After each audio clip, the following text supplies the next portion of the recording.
ప్రకాశం జిల్లా కనిగిరి ఆర్టీసీ డిపోలో 11 నూతన బస్ సర్వీసులను ఎమ్మెల్యే డాక్టర్ ముక్కు ఉగ్ర నరసింహారెడ్డి జెండా ఊపి ప్రారంభించారు. ప్రారంభంలో భాగంగా ఆయన మాట్లాడుతూ గత వైసీపీ పాలనలో ఆర్టీసీ నిర్వీర్యం అయిపోయిందని, కాలం చెల్లిన బస్సులను అలాగే నడపడంతో ప్రజలు ఇబ్బందులు పడ్డారని ఎమ్మెల్యే వ్యాఖ్యానించారు. కూటమి ప్రభుత్వం అధికారం చేపట్టాక నూతన బస్సులను కొనుగోలు చేసి ప్రయాణికులకు ఎటువంటి ఇబ్బందులు లేకుండా చూస్తుందన్నారు. త్వరలో మరిన్ని నూతన బస్సు సర్వీసులను ప్రారంభించి కొత్త రూట్లలో కూడా బస్సులను తిప్పేందుకు కృషి చేస్తామని, ఆర్టీసీ సేవలను ప్రజలు సద్వినియోగం చేసుకోవాలని ఎమ్మెల్యే డాక్టర్ ముక్కు ఉగ్ర నరసింహారెడ్డి తెలిపారు.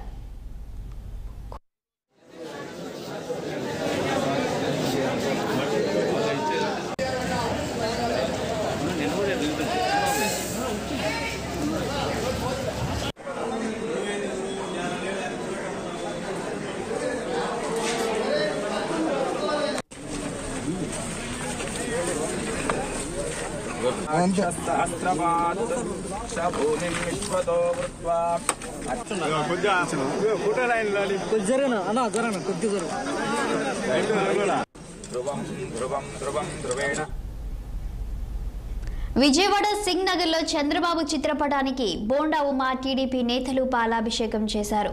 వరద బాధితులకు సేవలు అందించిన వివిధ శాఖల సిబ్బందిని ఎమ్మెల్యే బోండా ఉమా సన్మానించారు.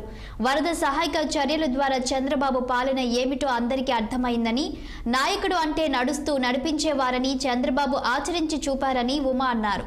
కలెక్టర్ కార్యాలయాన్ని తన కార్యాలయంగా చేసుకుని సీఎం 10 రోజులున్నారని, ఎంపీ కేసినేని చిన్ని, ఉమా, మంత్రులు అందరినీ వరద ప్రాంతాలకు పంపారని తెలిపారు.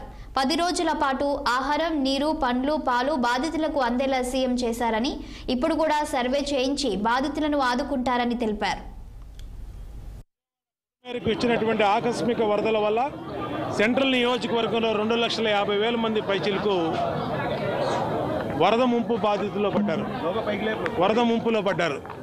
మరి సెంట్రల్ నియోజకవర్గంలో పెద్ద ఎత్తున జరిగిన నష్టానికి ఆ రోజు రాత్రే ముఖ్యమంత్రి చంద్రబాబు నాయుడు గారు ప్రజల్లో ఉండి ప్రజలకు అండగా నిలవాలి, ప్రజలకు ధైర్యం చెప్పాలని, ప్రజలకు అండగా ఉండాలని మరి విజయవాడ సెంట్రల్ నియోజకవర్గ కలెక్టరేట్ ఆఫీసులోనే ఉండి కలెక్టర్ ఆఫీస్ నుంచే మరి అనేక సేవా కార్యక్రమాలు పర్యవేక్షించడం కాకుండా ఎప్పటికప్పుడు ఎమ్మెల్యేలకి, ఎంపీలకి, మంత్రులకి, అధికారులకి తగినటువంటి సూచనలు, సలహాలు ఇస్తూ మరి ప్రజలకి ఏ లోటు రాకుండా చూస్తూ వల్ల 8 రోజుల్లోనే వరద ముంపు నుంచి బయటపడ్డాం.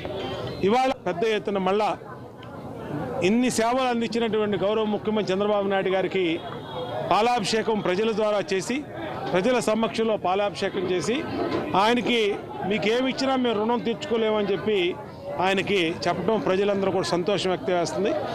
ప్రజలు కష్టాల్లో ఉన్నప్పుడు, ప్రజల్లో ఉన్నవాడు నాయకుడు అవుతాడు. ఇంట్లో పడుకున్న జగన్మోహన్ రెడ్డి లాంటి వాళ్ళు ఇంట్లో పడుకున్నట్టే ఉంటారు. ఇవాళ గతంలో 5 సంవత్సరాలు చూసాం, ఏ కష్టం వచ్చినా ప్రజలకి ఏ రోజు తాడేపల్లి గోడలు దాటి బయటకు రానటువంటి ముఖ్యమంత్రి జగన్మోహన్ రెడ్డి ప్రజలకి కష్టం వచ్చినప్పుడు హుదూదులో విశాఖపట్నంలో కలెక్టరేట్ ఆఫీసులో ఉంటాం. కానీ విజయవాడ వరదలు వచ్చినప్పుడు విజయవాడలో కలెక్టర్ ఆఫీసులో ఉండి విజయవాడలో వరద బాధలు ఆదుకోవటం కానీ ఒక చంద్రబాబు నాయుడికే సాధ్యం. ఇవి బులెటిన్ అప్డేట్స్. మరిన్ని అప్డేట్స్ కోసం చూస్తూనే ఉండండి 6 టీవీ.